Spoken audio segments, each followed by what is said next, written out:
শুভ সকাল আমার প্রিয় বন্ধুরা, তোমরা সকলে কেমন আছো? আশা করছি প্রত্যেকেই বেশ ভালো আছো এবং সুস্থ আছো। তোমাদের ভালোবাসায় আমরাও বেশ ভালো আছি। তোমাদের সবাইকে আমার আরেকটি নতুন ভিডিওতে অনেক অনেক স্বাগত। আশা করি আমার আজকের ভিডিওটা তোমাদের খুব ভালো লাগবে। প্রথমত ভিডিওটা শুরু করার আগে আমার যারা বয়োজ্যেষ্ঠ তাদের চিচয়না শত প্রণাম। ছোটদেরকে অনেক স্নেহ এবং ভালোবাসা জানিয়ে তোমাদের সকলকে সাথে নিয়ে আজকের ভিডিওটা আমি শুরু করলাম। আশা করি আমার আজকের এই ভিডিওটাও তোমাদের খুব ভালো লাগবে। আর ভিডিওটা শুরু করার আগে আমি আমার পরিচয়টা তোমাদের সঙ্গে শেয়ার করে নিই। আমি হলাম খুব সাধারণ ঘরের একজন গৃহবধূ, আর আমার নামটা হলো সন্ধ্যা। আর আমি কিন্তু প্রতিদিন একটা করে ব্লগ ভিডিও তোমাদের মাঝে প্রেজেন্ট করে থাকি। আর অবশ্যই প্রিয় বন্ধুরা, তোমাদের আমার ভিডিওটা ভালো লাগলে অবশ্যই প্রত্যেকে একটা কমেন্ট করো। আর অবশ্যই ভিডিওটা শুরুতেই একটা লাইক দিয়ে ভিডিওটা কন্টিনিউ করো, এই রিকোয়েস্ট করছি সবাইকে। আর কথা বলতে বলতে দেখো আমি তুলসী গাছের ওই জায়গাটা লেপে পুছে দিয়েছি। তারপরে ঘরে অল্প কিছু বাসন ছিল, সেটাও বের করে এনেছি। এখন কিন্তু বাসনগুলো ভালো করে মেজে নেব। আর প্রতিদিন রাতে না অনেক অনেক বাসন পড়ে, সেই বাসনগুলো আমি রাতের দিকেই মেজে রাখি। সকালবেলার দিকে এক হাতে এত কাজ করা মানে সম্ভব হয় না, ওই জন্য রাতের বেলার দিকে বাসনগুলো আমি মেজে রাখি। রান্নাঘরটা একটু গুছিয়ে রাখি যাতে সকালবেলা উঠে একটু মাইন্ডটা ফ্রেশ লাগে। কেননা সকালবেলা উঠে কিন্তু প্রচুর কাজ করতে হয়, ঘর দৌড় ঝাড় দেওয়া, বাইরেটা ঝাড় দেওয়া, তারপরে ঘরের গ্যাস ওভেন টোভেন মোছা, ঘর পরিষ্কার, সমস্ত কিছু যদি একবারে করতে যায় না অনেক নাজেহাল হয়ে যেতে হয়। ওই জন্য রাতের বেলার দিকে এই যে কিছু এই বাসন মেজে রাখি, রান্নাঘরটা গুছিয়ে রাখি। আর রাতের দিকে তো আর ঘর গোছানো হয় না, রান্নাঘরটা কিন্তু আমি গুছিয়ে রাখি। তারপরে দেখো এই যে বাসনগুলো মাজা হয়ে গেল। তোমাদের সঙ্গে বকবক করতে করতে এর আগের ভিডিওতে আমি না কথা বলিনি, কদিন ধরে শরীরটা ভালো যাচ্ছে না, ভিডিওর ভয়েসটাও দিতে পারছি না। আর তোমরা তো জানোই যারা রেগুলার আমার ভিডিও দেখো, আমার ভিডিওতে কিন্তু প্রচুর পরিমাণে বাইরের নলেজ থাকে। ওই জন্য মাঝে মাঝে মানে ভিডিও এডিটিং করতে মোটামুটি খারাপ লাগে না, কিন্তু ভয়েসটা দিতে ভীষণই খারাপ লাগে। আর ভয়েস দিতে গেলে এত আওয়াজ থাকলে কি আর ভয়েস দেওয়া সম্ভব হয় বলো? তার জন্যই এর আগের দিন আমি ভয়েস দিইনি।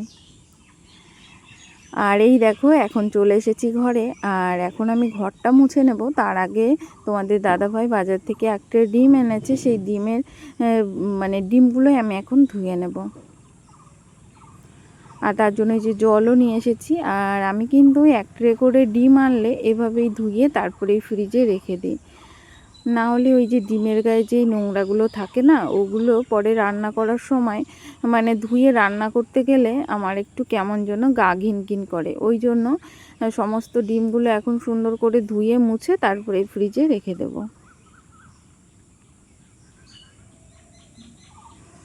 আর আজকে ভেবেছি সকালবেলা সমস্ত কাজবাজ করে স্নান করব, যেহেতু ছুটি পড়ে গেছে তো বাড়িতে প্রত্যেকেই আছে, ওই জন্য একেবারে কাজবাজ করেই কিন্তু স্নানটা করব।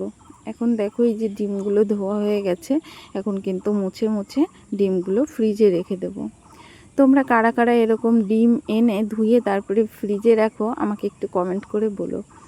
জানি না আমার এই ভিডিওটা দেখে তোমাদের কেমন লাগবে, তবে আমি যেভাবে করি সেটাই কিন্তু আমি তোমাদেরকে দেখালাম।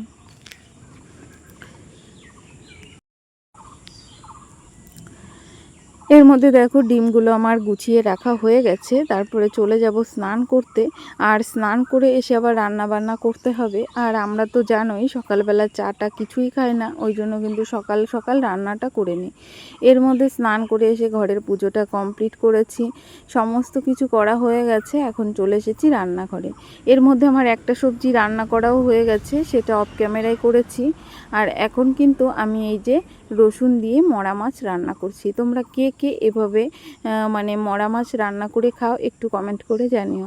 এই দেখো কিছুটা রসুন ছাড়িয়ে নিয়েছিলাম, আর মাছে লবণ হলুদ মাখিয়ে মাছটা হালকা একটু ভেজে তারপরে কিন্তু জল দিয়ে দিয়েছিলাম। জলটা বেশ সময় ফুটিয়ে নিয়েছি মাছের সঙ্গে। এখন কিন্তু এর মধ্যে আমি কিছুটা উচ্ছের পাতা দিয়ে দেবো। তোমরা যদি এভাবে উচ্ছের পাতা রান্না করে খাও আমাকে একটু কমেন্ট করে জানিও। আমরা কিন্তু প্রায় দিনই এভাবে মরা মাছ দিয়ে উচ্ছের পাতা রান্না করে খাই। এই রান্নাটা সত্যি অসাধারণ লাগে খেতে, তোমরা বাড়িতে ট্রাই করতে পারো। তারপরে দেখো এদিকে আমার এই যে উচ্ছের পাতার রান্নাটা হয়ে গেছে। এখন কিন্তু আমি তরকারিটা নামিয়ে নেব। আর আজকে রান্নাটা আমার 11টার মধ্যেই কমপ্লিট হয়ে গেছে। আর আজকে ঘরের অনেকগুলো কাজ করেছি, সমস্ত কাজগুলো ক্যামেরাবন্দি করতে গেলে কিন্তু কাজের বড্ড দেরি হয়ে যায়। ওই জন্য বেশিরভাগ কাজগুলোই আমি আজকে অফ ক্যামেরায় করেছি। ঘর দুয়ার পরিষ্কার করেছি, মানে ঘরের কিছু ফার্নিচার মোছামুছি করেছিলাম, সবটা অফ ক্যামেরায় করেছি। তারপরে আবার রান্না করতে এসেছি, কিছু রান্না অফ ক্যামেরায় করে নিয়েছি। সমস্ত রান্না যদি দেখাতে যেতাম না, ভিডিওটাও অনেক বড় হয়ে যেত আর আমার নিজেরও ভালো লাগছিল না, ওই জন্য আমি সব রান্না কিন্তু শেয়ার করিনি। এর মধ্যে এই যে রান্না বান্না হয়ে গেছে আর এখন সবাইকে খেতে দেব। এখন ওই 11টা মতো বাজে। আর এই যে ডিম দিয়ে বেগুনের এই রান্নাটাও কিন্তু অসাধারণ লাগে খেতে। আমরা কিন্তু প্রায় দিনই ষোলো বেগুন দিয়ে ডিম দিয়ে এভাবেই রান্না করে খাই। শুভ সন্ধ্যা জানিয়ে আবারও চলে এলাম তোমাদের মাঝে। আর এই দেখো সন্ধ্যাবেলার টিফিনে করছি চিকেন পকোড়া। এর আগের দিন কিছুটা চিকেন এনেছিল, সেই চিকেনের কিছুটা অংশ আমি ফ্রিজে রেখে দিয়েছিলাম, সেই চিকেনগুলো দিয়েই কিন্তু এখন আমি চিকেন পকোড়া করছি।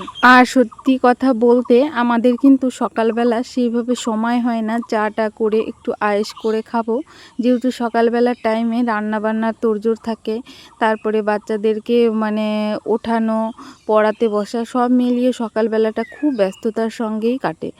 আর সন্ধ্যাবেলার দিকে একটু ফ্রি থাকি, মানে রান্নাবান্নার চাপটা থাকে না, ওই জন্য সন্ধ্যাবেলার দিকে কিন্তু প্রায় দিনে এইভাবে কিছু না কিছু মানে বানিয়ে আমরা খাওয়া দাওয়া করি ছেলে মেয়েদেরকে নিয়ে। তাই আজকের ভিডিওটা আমি এখানেই রাখছি। সবাইকে শুভ সন্ধ্যা জানিয়ে সবাইকে টাটা, বাই।